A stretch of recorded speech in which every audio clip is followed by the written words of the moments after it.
Hello, everyone. Global equities delivered positive gains in May, and the past month has been dominated by multiple themes.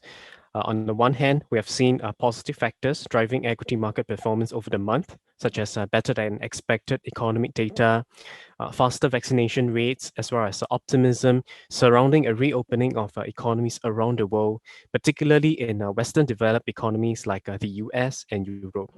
And also, a continued rally in commodity prices has also benefited the equity markets of both Latin America as well as EMEA. On the other hand, these positive developments they have been balanced out by concerns over rising inflation, the impact of which is mostly felt in the technology sector, which fell by almost 4% over the month of May.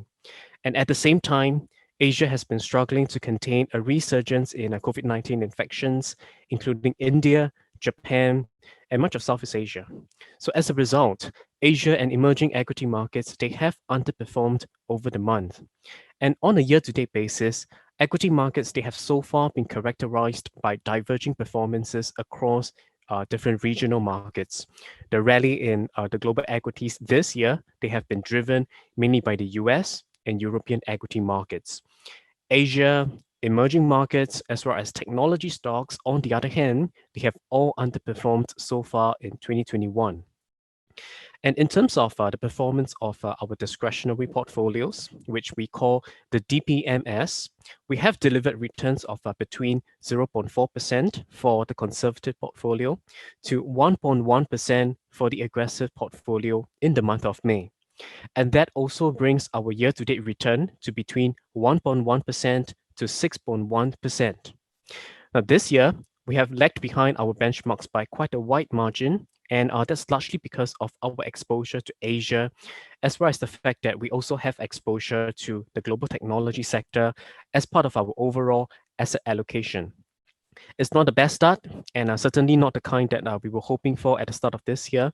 But nonetheless, there are still bright spots within the portfolio, and one of them is the performance of our tactical ideas, which contains some of the sector and thematic ideas that we are positive on, and ideas that we believe have the potential to outperform the broader market. Now, we currently have 4 tactical ideas within the portfolio, including exposure to China technology, global financials, semiconductors, as well as Chinese banks. And of these 4 ideas that we have inside the portfolio, 3 of them have delivered favorable returns for us this year, ranging from about 14% to 19%.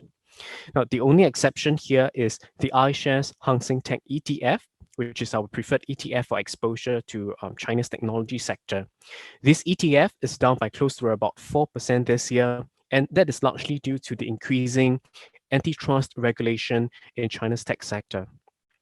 Now, we have also made a couple of changes to our portfolios so far in 2021.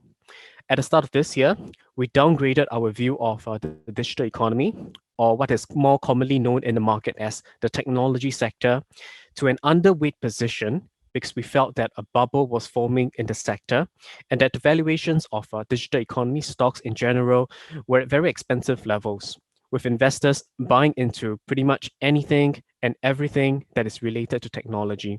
And it is also for this reason we decided to downgrade the sector, to take some profits off the table and basically to redeploy these profits into other more attractive markets such as Latin America, which we have also in the same month upgraded to an overweight position earlier this year.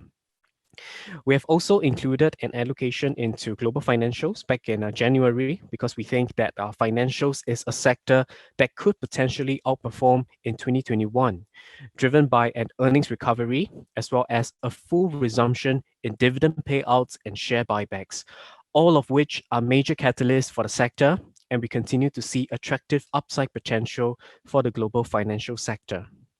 Now, the latest change to the portfolio, which was implemented back in April 2021, was to increase exposure to China's technology sector because we see the recent pullback in Chinese tech stocks as an attractive buying opportunity. Now, the prospect of increased government regulation at this point, it still remains a near-term risk, but we believe that investor concerns are overblown and a lot of the negatives that have been surrounding the sector, they are already priced in. And it is also worth highlighting that China is actually not the only country out there that is trying to regulate its technology sector. The US and Europe, they are also trying to figure out how to regulate big tech stocks like Facebook and Google. So from that perspective, China has perfectly legitimate reasons to want to regulate their tech sector to ensure that growth within the sector is sustainable and not left unchecked. Now, the long-term outlook for Chinese tech stocks, it remains positive, especially with China having the largest internet population in the world right now, as well as the fact that the technology sector in general offers superior long-term profitability and is well-positioned to benefit from the structural economic changes that have been brought about by COVID-19. Moving forward, we continue to maintain our preference for equities relative to bonds. Inflation will continue to dominate market concerns, and in the short term, there is the possibility that inflation could surprise on the upside, which means that market conditions could become volatile in the near term. But having said that, the fundamentals of the global economy has been improving and could continue to pick up, especially with an acceleration in vaccination rates and fiscal support from governments. So we think investors should place their monies in equities relative to bonds. And this is also a view that is reflected in the asset allocation of our DPMS portfolios. To wrap up this month's sharing, I would just like to say that even though our portfolios have underperformed their benchmarks this year, we have managed to deliver favorable results in both 2019 and 2020. In fact, we started off 2021 with the performance of most of our portfolios ahead of their benchmarks. We also have a track record of being able to identify attractive investments and buying them at cheap valuations, such as our decision to initiate a position in technology stocks back in April last year, as well as our decision to include semiconductor stocks inside our portfolio back in 2019. And all these investment ideas have gone on to contribute immensely to the performance of our portfolios over the past few years. So we will do whatever it takes to narrow the performance gap between our portfolios and the benchmark. With that, thank you very much for your continued support for DPMS.